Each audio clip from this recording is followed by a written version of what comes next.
नमस्कार मंडळी, आपण आहे विट्यामध्ये ब्राह्मण गल्लीत प्राचीन मंदिरापाशी. आपल्यासोबत आहेत विट्यातील गणपती मंदिराचे गुरुजी उदय कुलकर्णी. ते आपल्याला प्राचीन मंदिराची माहिती सांगणार आहेत. आपल्याला गणपती मंदिराची, शंकर मंदिराची आता हे तुम्ही माहिती काय असेल आता ह्याची काय? नमस्कार.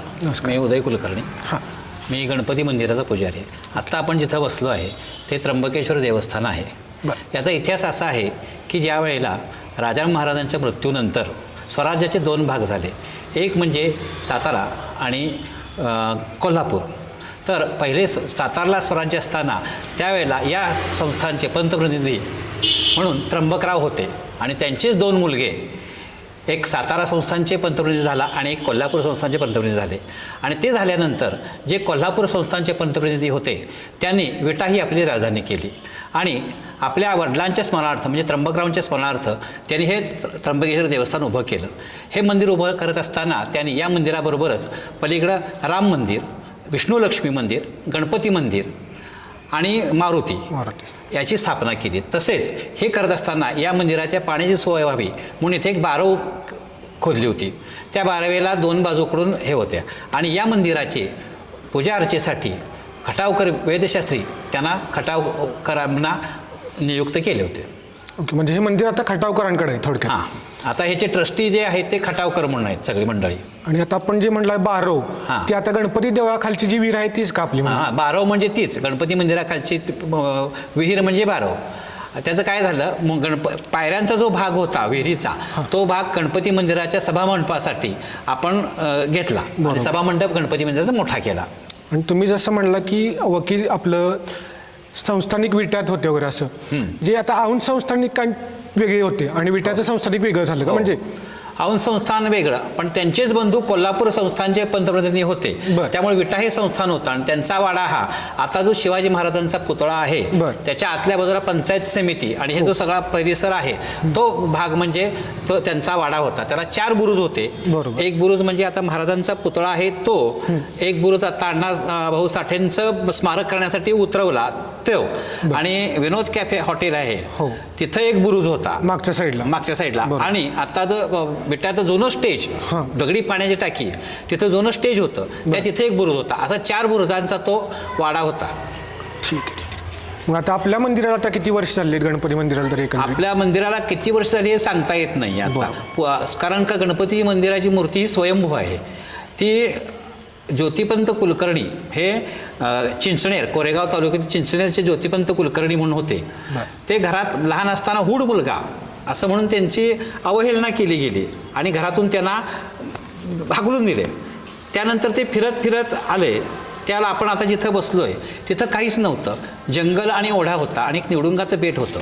त्या निवडुंगाच्या बेटामध्ये ही गणपतीची घुमटी होती, ती त्यांना दिसली आणि हे दिसल्यानंतर त्यांनी त्या मूर्ती साफसफाई करून त्या मूर्तीसमोर 21 दिवस दुर्वांचा रस पिऊन अनुष्ठान केले आणि त्यांना गणपती प्रत्यक्ष प्रसन्न झाला. त्यांच्या जिभेवर ओंकार काढला आणि इथून काशीला जाण्यासाठी आज्ञा केली आणि काशीत जाऊन भागवतावर प्रवचन करावं असं सांगितलं.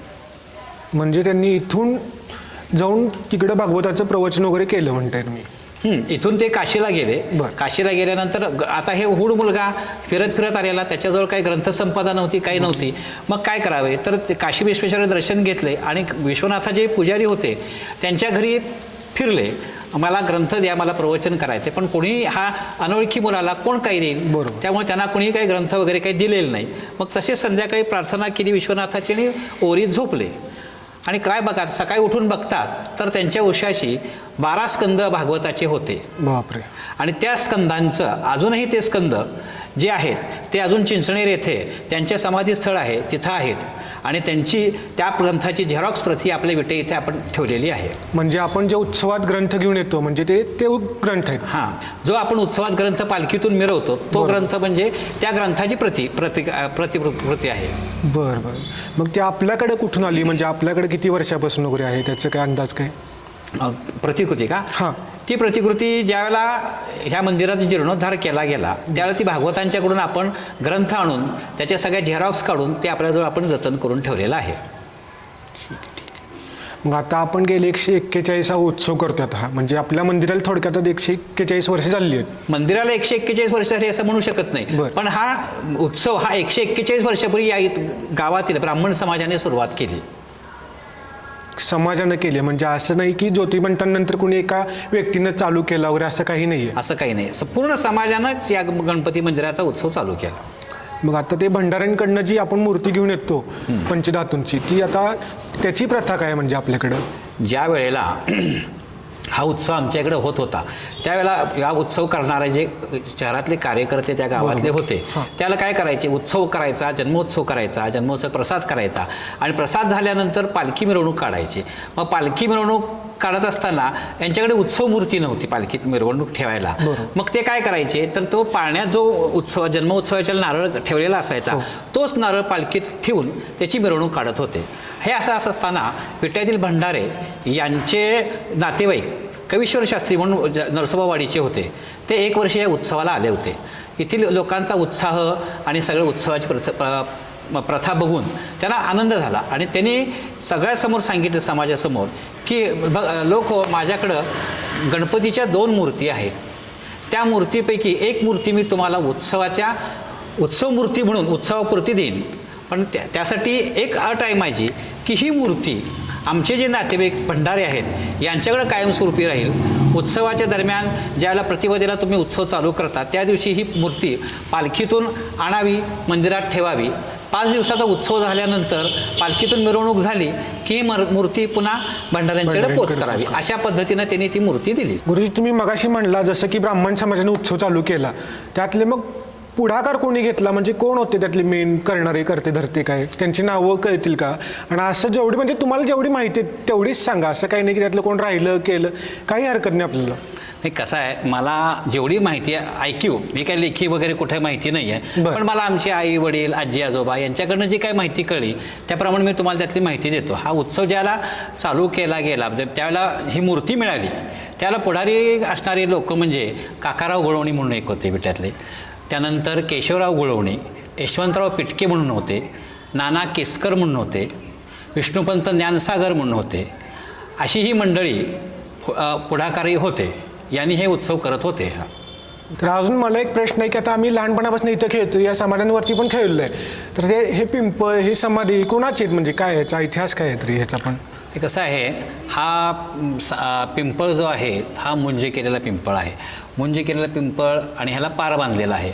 मुंजे केलेला पिंपळ असा आहे की ज्याची पूजा करायची असते त्या पिंपळालाच मुंजे करतात की तो पुढं पूजेसाठी चालतो. असे आपल्यात एक सांगण्यात येतं की मुंजे केलेल्या पिंपळावर अतृप्त आत्मे येत नाहीत, त्यामुळे हा मुंजे केलेला पिंपळ आहे.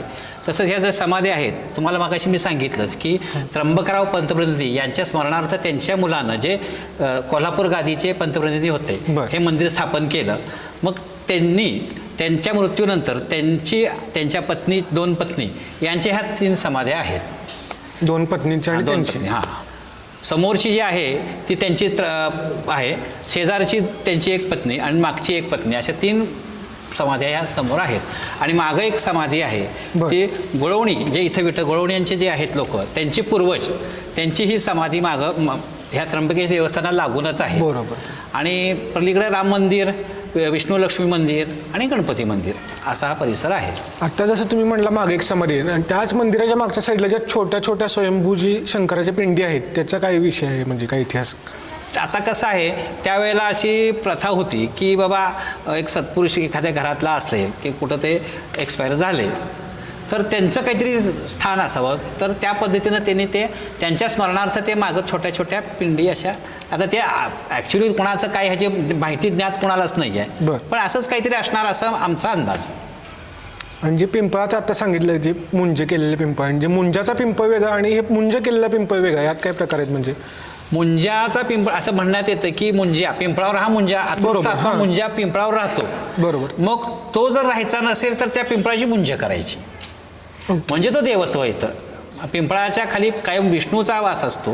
गुरुचरित्रामध्ये सांगितलेलं आहे की पिंपळ वृक्ष हा मुळापासून शेंड्यापर्यंत पूर्ण देवतांचा वास असलेला वृक्ष आहे, म्हणून त्याची पूजा करावी.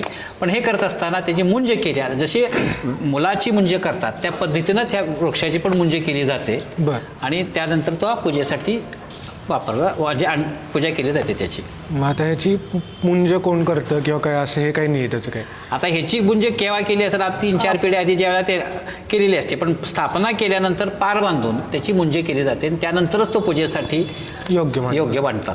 ठीक आहे, धन्यवाद गुरुजी. योग्य ती माहिती आम्हाला पुरवली तुम्ही. आम्हाला खूप छान वाटलं तुमच्याशी बोलून. धन्यवाद.